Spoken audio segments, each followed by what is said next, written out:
किसी के कष्ट होने पर, किसी के असफल होने पर, किसी के ऊपर दुख आने पर उसके साथ सहानुभूति व्यक्त करना, उसको सहानुभूति देना, हम तो यहाँ तक कहते हैं समानुभूति का एहसास करना, बहुत अच्छी बात है, हमारी संस्कृति का अंग है।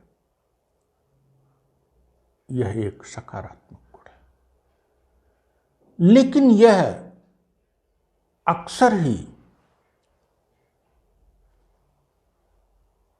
जब एक औपचारिकता के रूप में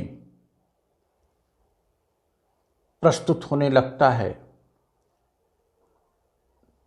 तो बहुत ही भयावह हो जाता है और व्यक्ति सहानुभूति लेने वाले का विनाश कर देता है। जैसे कोई बीमार होता है, उसने कहा हमको फीवर है, तो तुरंत हमारे मुंह से निकलता है डॉक्टर को दिखाया, दवा लिया, 2-4 दवाएं हम कोट कर देंगे।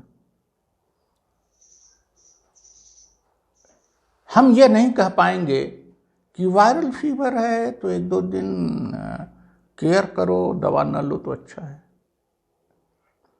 शायद हम ये कह दें तो उसको बुरा भी लगे और हम कब ये कह देते हैं कि दवा नहीं लिए।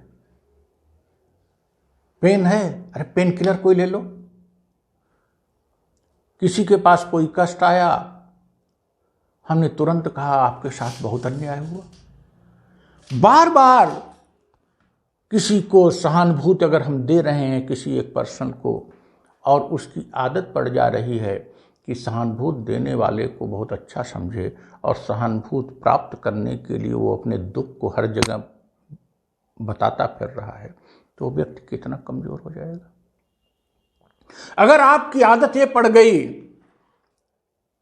कि कोई आपसे ये कहे कि आपके साथ बड़ा कष्ट हुआ, आपको बड़ा दुख है, आपके साथ नियत ने बड़ा खेल किया, आपके माँ बाप ने आपको संभाला नहीं, आप स्वयं स्ट्रगल कर रहे हो और आप लगातार खुश होते चले जा रहे हो, आपको लोगों ने धोखा दिया, लेकिन क्या बताऊं आपका दुर्भाग्य रहा और आप खुश होते चले जा रहे हो।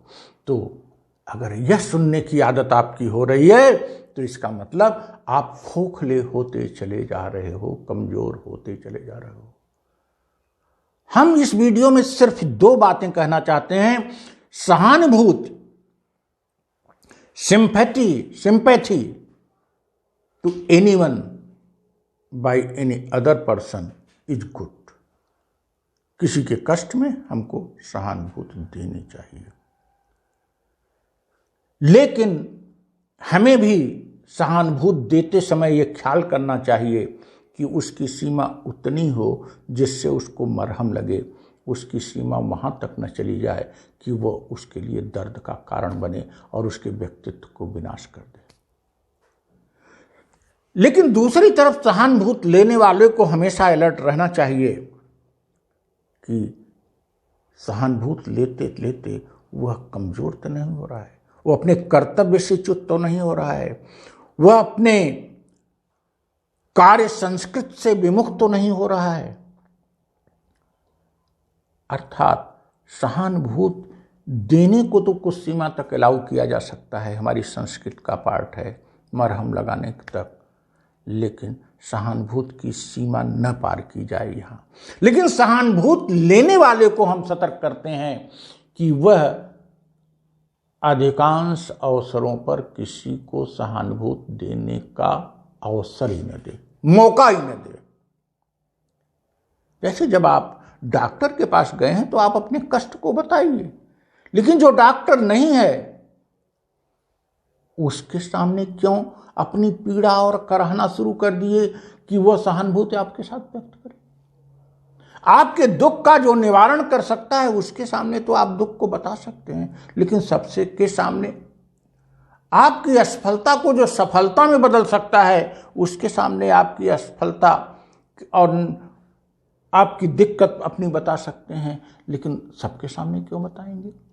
और सबके सामने बताकर आप अगर सहानुभूति बटोर रहे हो तो दिनों दिन आप अपने को कमज़ोर कर रहे हो। तो Sympathy is good. Sympathy should be given to person who are in worries, who are in difficulties.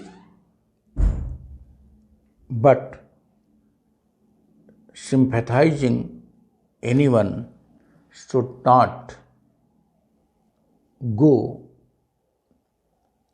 to its limit, beyond its limit. सीमा के बाहर नहीं होना चाहिए, लेकिन सिंपैथी लेने के लिए आपको अपने दरवाजे यथासंभव बंद रखने चाहिए। बार बार सिंपैथी, कभी कभी आप दरवाज़ा बंद करते हैं तो सिंपैथी देने वाला आपको घमंडी भी समझ सकता है। अक्सर लोग कहते हैं रस्सी जल गई ऐंठन नहीं गई, सुन लीजिए, लेकिन सिंपैथी देने का अवसर कम से कम किसी को दीजिए। और बहादुर की तरह, चट्टान की तरह, एक बहादुर सिपाही की तरह, जंग में लड़ रहे सिपाही की तरह जीवन को जिए। और सिंपैथी का जिसमें कोई स्थान नहीं हो, केवल बहादुरी का स्थान हो। आपको एप्रिशिएट कोई करे, मोटिवेट कोई करे, आपको एनर्जी कोई दे, वह अच्छी बात है, लेकिन सिंपैथी दे के आपको कोई कमज़ोर करे, इसको बर्दाश्त न करिए।